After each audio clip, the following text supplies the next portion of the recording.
bangunan ini apa? Tadi kan angin masuk dari sini. Karena apa? Pintu tadi yang agak semi transparan juga dengan pendeknya, rendahnya bangunan di depan, angin masih mengalir ke sini, teman-teman. Pada gambar berikut ini adalah ilustrasi sebuah ide dari kami tim Matlook seperti apa tampaknya rumah ini jika area courtyard diganti menjadi area kolam renang. Tentu ini hanya sebagai gambaran saja. Di dalamnya ada UV sterilnya. Pintu ini tingginya dari lantai 2,7, teman-teman. Nih lihat, teman-teman. Ini sensasi seperti sedang mandi di sebuah tropical resort. Kita mandi dengan memandang bintang-bintang dan memandang langit.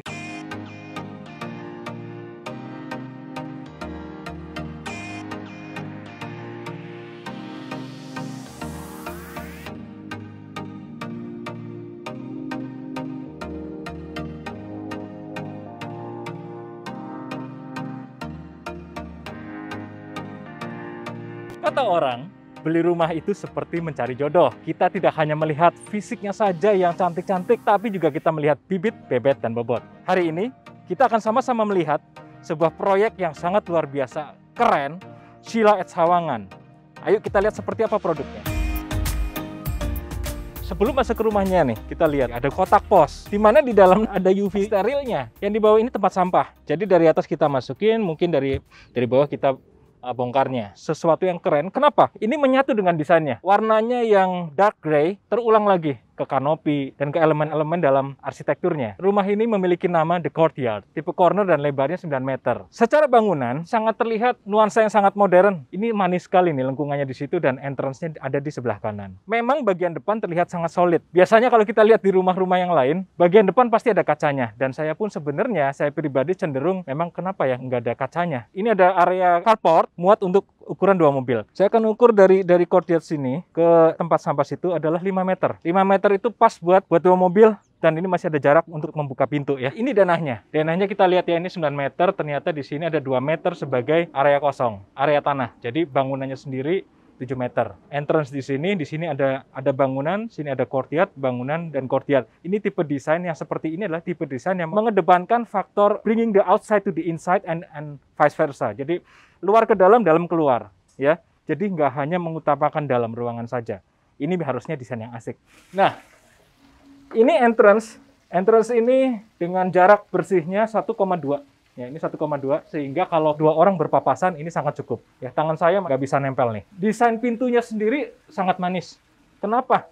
Ini bolong-bolong. Sebuah pintu yang tidak solid seperti ini membuat aliran udara di dalam rumah ini menjadi lebih enak. Di sebelah sini ada jendela dan saya rasa ini jendela dari kamar mandi biasanya yang seperti ini. Di atasnya ada kanopi kaca seperti ini, membuat kesannya walaupun hanya 1,2 meter, tapi nggak kerasa sempit. Saya suka dengan detail pintunya.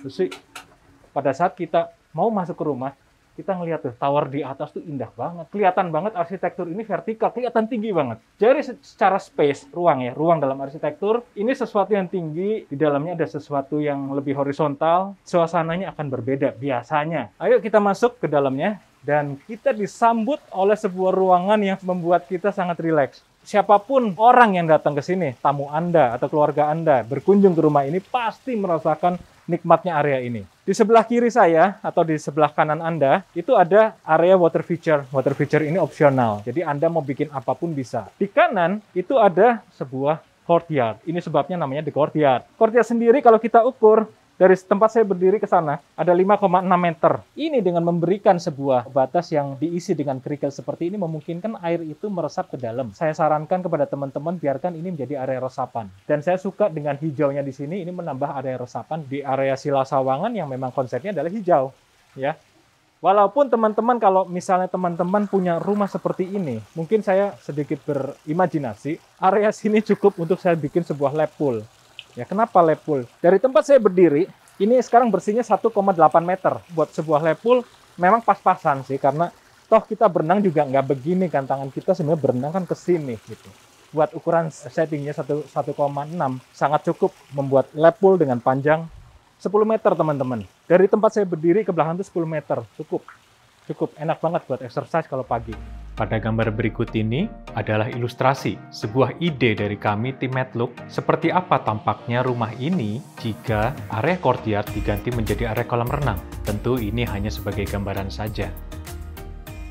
Dan di sana pun masih ada ruang lagi. Dari tempat saya berdiri ke sana ada 5,5 meter, 5,4 meter, sorry. Ya kalau Anda nggak mau semuanya jadi kolam renang, ini bisa sebuah area hijau lagi. Ini adalah the main living area. Di sini sebelah pintu masuk itu adalah multifunction. Kita lihat yuk multifunctionnya. Wah, ini ruangan keren sih detailnya. Pintu ini tingginya dari lantai 2,7 teman-teman. Berarti ini pintu tinggi banget. Dan teman-teman bisa lihat nih, ini warnanya seperti tadi yang saya jelaskan di depan. Warna dark gray-nya masuk ke sini. Uniknya sampai ke sini nih, teman-teman perhatiin. Yang saya hitam, keren. Ruangan ini saya ukur lagi ya. 3 meter lebarnya. Dan ini 4 meter. Jadi ruangan bersih ini yang kita dapat 3 kali 4 meter bisa menjadi ruangan yang multifungsi nyaman seperti ini. Kenapa? Kita bisa bagi dua, ini fungsi untuk beraktivitas kerja, di sana bisa buat tidur. Ini hanya untuk memberikan gambaran kalau teman-teman menjadikan ini sebagai ruang yang multifungsi seperti ini tuh bisa. Ya, kalau saya tentu akan jadikan ini studio kerja saya. Ini adalah area terbaik di ruangan ini. Itu sebabnya saya tadi bilang, kalau saya yang punya rumah ini, pastikan meja kerja saya ada di sini. Kursi saya di sini, saya menghadap ke sana. Itu kenapa? Pemandangannya bagus banget, teman-teman. Kita bisa ngeliat taman, mungkin kita bisa ngeliat anak di living room sana. Kalau ada tamu datang dari situ, kita masih bisa lihat. Kalau seandainya saya beli, dan apakah boleh saya buka jendela di sini, kecil saja. Saya nggak tahu sih. Itu di luar kewenangan saya membahas, tapi saya mengharapkan sebenarnya ada suatu lobang atau visual, saya secara visual bisa melihat ke sana, ke depan, ke area carport saya untuk melihat siapa sih yang datang. Ya, itu mungkin hanya sekedar ide saja, entah boleh atau tidak. Kita akan lihat lagi plafonnya berapa sih tingginya. Saya akan ukur lagi ya dari lantai, 2,9 meter. Untuk ukuran ruang 3 kali 4 dan tingginya 2,9, enak sih teman-teman, apalagi ininya terbuka ya. Tuh, view-nya. Ini ada kamar mandi loh. Ini ruangan yang tadi belok di depan. Lengkungan di depan itu adalah kamar mandi. Cukup sih teman-teman nih. Saya begini masih nggak nempel. Dengan adanya jendela di sana, di kamar mandi itu, ruangan menjadi ada aliran udara dan ada aliran cahaya alami. Bersih kamar mandinya 120 sentian, cukup besar. Oke, sekarang saya akan ajak Anda ke ruang yang lain. Ayo. Nah, teman-teman, ini pintu masuk utamanya tadi. Sebelah kiri adalah ruangan multifungsi. Di sini area courtyard. Seandainya ada pemilik rumah yang membuat ini sebagai kolam, saya bisa membayangkan, seandainya ini sebelah kiri air dan sebelah kanan itu air, ini seperti saya berjalan di jembatan. Itu suatu experience yang berbeda juga loh, teman-teman. Lihat. Asik banget sih desainnya ini. Saya suka dengan penggunaan warnanya. Ini ada elemen yang warnanya abu-abu gelap, tapi dipadu dengan elemen garis yang warnanya kayu. Membuat bangunan ini lebih soft, nggak semuanya seperti besi dan beton, tapi ini terasa elemen-elemen naturalnya. Ini juga terasa dengan membuat area teras ini dengan finishing kayu. Ini belum tentu kayu ya. Banyak bahan sintetis yang lain yang bukan kayu natural supaya lebih tahan cuaca, lebih tahan hujan, tapi kesannya masih dapat. Begitu saya masuk, saya ngelihat backyard di belakang. Ruangan ini sendiri ukurannya bersihnya nih, saya hitung bersih. 3,9 meter, teman-teman. Proper sekali. Ini bisa kelihatan ya. Di sini area duduknya, di sini masih ada area kurang lebih buat lewat sekitar 1,4. Tapi feel-nya tuh lega, lebih dari 1,4. Yang saya suka lagi, ini bukan tembok teman-teman, ini kaca jendela. Ya, membiarkan cahaya dari luar, cahaya matahari skylight kita masuk ke dalam ruangan pada saat siang. Saya akan ukur lagi plafonnya. Tinggi plafon 2,7. Pada saat saya duduk di sini teman-teman ya, feeling-nya ini ruangan bukan ruangan 4 meter. Ini ruangan lebih dari itu. Bisa 3 kali lipat luas ruangan yang kita dapat. Kenapa? Sebelah kanan ada bukaan, sebelah kiri ada bukaan. Ini seperti rumah dengan desain yang ukurannya harusnya lebih besar dari sini. Tapi inilah hebatnya arsitek yang mendesain rumah ini. Jadi ini menariknya si bangunan ini ya. Tadi, kalau ini adalah tadi saya berdiri di sini, opening ya. Tadi ada bangunan begini ya. Tadi masih bukaan. Ini adalah area courtyard yang tadi. Di sini adalah bangunan utamanya. Tapi bangunan utamanya sendiri ini terbuka, teman-teman. Nah, sekarang saya ada duduk di sini nih. Sedang duduk di sini, sehingga bangunan ini apa? Tadi kan angin masuk dari sini. Karena apa? Pintu tadi yang agak semi transparan juga dengan pendeknya, rendahnya bangunan di depan, angin masih mengalir ke sini, teman-teman. Artinya apa? Udara akan mengalir dari arah pintu masuk tadi melalui lubang yang tersedia lebar di living room ini mengalir ke belakang ataupun sebaliknya. Ini adalah area ruang makan dengan size yang bisa 4 orang ataupun bisa tambahkan satu lagi kalau satu atau dua lagi kalau diperlukan. Dan ini adalah area kitchen-nya. Kitchen yang cukup proper sih menurut saya karena kompornya 2 tungku dan ini kebetulan kompornya kompor listrik. Dan di sini area preparation. Di sini ada area kulkasnya sudah ada. Dan di sini kita bisa melihat powder room. Nah, setelah powder room kita naik ke bed area. Ditambah lagi teman-teman, ini fitur yang menarik sih, di mana area tangga yang biasanya masalahnya adalah masalah cahaya. Tapi di sini skylight. Skylight, men, skylight. Skylight ini menerangi area tangga sehingga natural. Nah, di sini kita masuk ke area master bedroom. Kurang lebih lebarnya sekitar 3 meteran. Dari sisi luar lemari itu 2,7. Itu masih ada lebihan buat lemari ini mungkin sekitar 3 meter. Enaknya kamar ini adalah, ini ada bukaan yang sangat luas. Ini adalah balkon dari master bedroomnya. Kalau teman-teman lihat dari depan tadi ada aksen-aksen yang melengkung, temboknya, dindingnya melengkung sedikit. Ini dia. Apakah ini mengganggu? Itu menurut saya masih tidak mengganggu, ya. Memang menghalangi secara visual sedikit, tapi saya rasa bukan masalah. Karena justru itu mungkin bisa melindungi privasi kita. Dan yang menarik dari sini adalah kanopi tadi berupa dari kaca. Kita bisa ngeliat siapa sih yang datang. Oke, sekarang dari sini kita akan jalan masuk ke wardrobe area nih. Kalau ini kita ditutup, ini ya jadi walk-in closet, tapi wardrobe areanya tuh menyenangkan. Kamar mandi ini terlihat sangat tinggi, 2,7 teman-teman. Biasanya kamar mandi itu kesannya sempit gitu ya. Ini enggak, ini kesannya lega banget. Nih lihat teman-teman, ini luar biasa nih. Fitur yang di atas itu tuh. Ini sensasi seperti sedang mandi di sebuah tropical resort. Kita mandi dengan memandang bintang-bintang dan memandang langit. Plafon dari sini 2,7 juga sama. Jadi plafon dari kamar mandi dan plafon dari master bedroom ini sama 2,7 kecuali yang itu ya ada upscaling sedikit. Mungkin sekitar kalau saya nggak salah lihat sekitar 20 sentian mungkin. Dan di sini ada tempat yang lucu. Kalau misalnya saya nggak mau ada meja di sini, saya rendahkan, saya bisa duduk di sini. Saya bisa baca, saya bisa santai di sini cari inspirasi. Oke, itu tadi adalah master bedroom-nya. Sekarang kita lihat tepat di sebelahnya adalah kids bedroom. Kamar anak ini menurut saya ini kamar yang rasanya lega ya. Ada bukaan yang sangat luas sehingga sekali lagi masuk kamar ini jadi terang, cukup buat area belajar dan wardrobe-nya besar buat sebuah kamar anak ini besar sekali. Kamar mandinya memiliki sekali lagi cahaya alami, skylight natural masuk ke sini. Kita sekarang ada di sebuah backyard dengan lebar ke sana adalah 5 meteran. Dan ini ruangan yang sangat nyaman. Kalau kita duduk di sini ya, hangout dengan teman-teman saya, mungkin di sini bisa 12 orang masuk, akan lebih. Kalau sampai sana mungkin kita bisa barbecue di sana, di sini kita bisa hangout, ngobrol. Yang saya suka dari sini adalah kamprot kasar dipadu dengan batu alam di sana. Dengan warna gelap, di sini warna yang lebih terang. Kalau beli unit corner, Anda membeli tanah yang lebih lebar di sampingnya, selebar 2 meter tambahan. Dan yang menarik juga dari backyard ini, untuk beberapa unit tertentu teman-teman, itu ada akses ke belakang, ke common area. Jadi asik banget sih suasananya ini. Ini ada common area, ada asik banget sih suasananya. Nah teman-teman, itu tadi rumah di Sheila at Sawangan dengan tipe The Courtyard. Anda harus datang sendiri ke show unit Sheila at Sawangan. Happy hunting!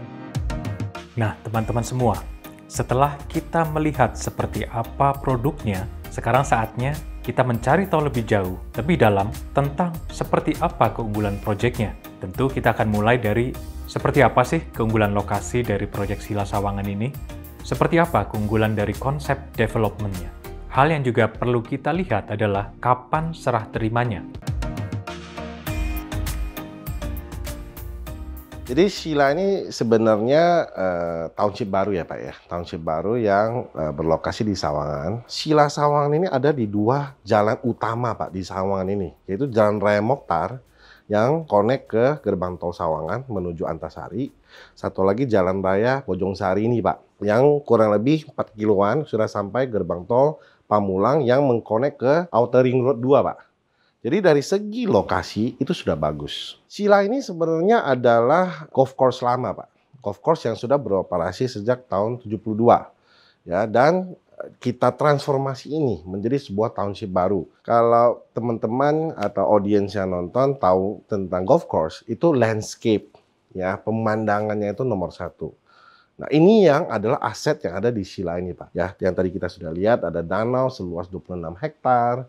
Pohon-pohon yang sudah berumur 40-50 tahun, konturnya, cuacanya. Jadi lewat township ini kita mau bawa sebuah inovasi baru, Pak. Kita akan create 1 kilometer shopping street, Pak, di mana pedestrian atau shoppers bisa walk dari satu titik ke titik lainnya yang tidak diganggu oleh mobil, Pak. Kita bicara tentang, nggak usah terlalu jauh deh, Pak, 15 tahun lalu atau 12 tahun lalu, di mana Serpong masih secara infrastruktur nggak seperti sekarang, Pak. Tapi ada indikasi menuju ke sana. Sekarang saya tanya balik, kalau kita ada mesin waktu nih, Pak, ya, will you buy it now, koridor barat seperti Serpong, ya sekarang, atau Bapak beli 10 atau 12 tahun lalu, Pak? Yang dulu, Pak. Tentu yang dulu ya. How about Sawangan ini? Dari pemerintah sendiri sekarang mau membangun ya Depok baru ini di Sawangan ya, karena langsung berbatasan dengan Jakarta Selatan dan dengan harga yang masih di bawah 10 juta, Pak. Ya, lebih murah saat ini daripada Bekasi. Dari sana ya, saya melihat ya, X multiple dari segi return of investment maupun capital appreciation masih banyak sekali, Pak, ruangnya. Sawangan ini adalah the next big thing dari segi investment. Ruang untuk investmentnya naik masih tinggi sekali, Pak. Sila Sawangan ini sebenarnya dibangun oleh Fasanta Group. Proyek pertama kita itu Saumata, Pak. Suksesnya Saumata diikuti oleh Saumata Suites, yang kebetulan tahun ini di bulan Juli sudah kita handover juga. Berangkat dari sana kita mulai mengembangkan skala yang lebih besar, yaitu sebuah mixed use development di daerah MM 2100, Pak, atau Fasanta Innopark. Dari Fasanta Innopark sekarang kita berhasil menggait partner baru seperti Mitsubishi Corporation untuk pembangunan di Innopark ini, Pak. Kolaborasi ini berjalan dengan sangat baik sehingga untuk Sila sendiri kita juga bekerja sama dengan Mitsubishi Corporation. Kapan sih ini akan serah terimanya, Pak, kalau beli rumah ini, Pak? Ya, untuk setiap segmen tentu berbeda ya, Pak ya. Yang sudah kita rilis yaitu cluster South Lake Forest tahun depan akan handover. Ya, The Grove yang tadinya akan kita handover 2023, sekarang kita maju menjadi Desember 2022, Pak. Maju? Ya, jadi tahun 2022 ini kita akan handover 3 klaster sekaligus. Klaster Tilia yang sekarang sedang kita persiapkan, yaitu akan rencana handover di 2023. Jadi dari segi residensial atau landed, proyeksi kita bisa selesai dalam tempo 4-5 tahun, Pak. Ya, semuanya selesai, terjual dan terbangun. Tapi untuk komersialnya ini kita planning untuk benar-benar alive 100% ini sampai 2027, Pak.